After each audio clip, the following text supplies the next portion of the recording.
এইভাবে একবার butter chicken রান্না করে দেখুন, একদম রেস্টুরেন্টের স্বাদ পাবেন।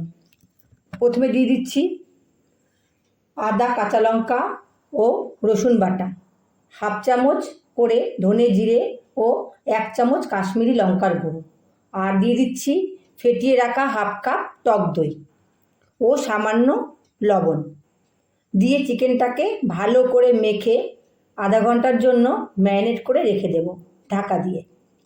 আমি বোনলেস চিকেন নিয়েছি, ইচ্ছা করলে বোন শুদ্ধ চিকেনও নেওয়া যেতে পারে। যার মানে যেরকম স্বাদ সে সেই রকম অনুযায়ী চিকেনটা নেবেন।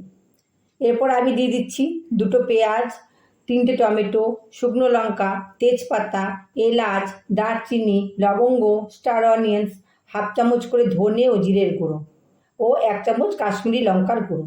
কড়াইতে পেঁয়াজ, টমেটো আর বাদবাকি সমস্ত উপকরণ দিয়ে একটু ভাজা ভাজা করে হাফ চামচ লবণ দিয়ে আমি এটাকে ঢেকে দেব। দিয়ে দিচ্ছি সামান্য জল, একটু সেদ্ধ করে মিক্সিতে একটা পেস্ট তৈরি করে নেব।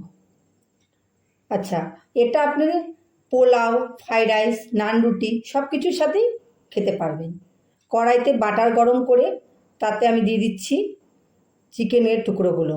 এই চিকেনগুলো আপনি তন্দুরি করেও খেতে পারবেন। এই ম্যারিনেট করা চিকেনগুলো লোহার গরম তাওয়াতে বা মাইক্রো ওভেনে যদি একটু বাটার ব্রাশ করে সেঁকে নেন, দেখবেন একদম তন্দুরি ফ্লেভার পাবেন। আর এই ভাজা চিকেনগুলোও আপনি এমনি সসের সাথে খেতে পারবেন।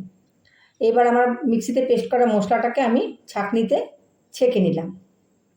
এবার কড়াইতে দিয়ে দিচ্ছি বেশ অনেকটা বাটার, দিয়ে দিচ্ছি ধনের গুঁড়ো, জিরের গুঁড়ো, লঙ্কার গুঁড়ো দিয়ে ভালো করে ভেজে আমি দিয়ে দিচ্ছি মিক্সিতে পেস্ট করা মশলাটা, আর দিয়ে দিচ্ছি 10-12টা কাজু বাদাম বাটা।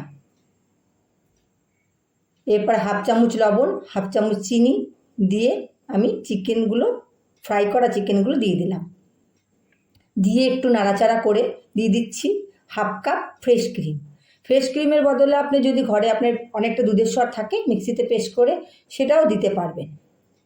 এবারে দিয়ে দিচ্ছি হাফ চামচের মতন বাটার, আর হাতে ক্র্যাশ করে দিয়ে দিচ্ছি একটু কসুরি মেথি।